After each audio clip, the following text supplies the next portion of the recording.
in this video we will see how to disable two-finger scroll on your laptop. If you want to disable or turn off two-finger scrolling on your laptop touchpad, then here are the process. Right click on a start button and choose settings. On settings page, from the left side, go to Bluetooth and devices. Thereafter go to right side, scroll down and you will find the option touchpad. Click on it.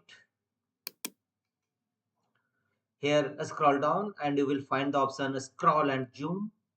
Expand this and turn the toggle button. Uncheck the option drag two fingers to scroll. If you want to enable it, then again make the check against drag two fingers to scroll, and here two option you will find.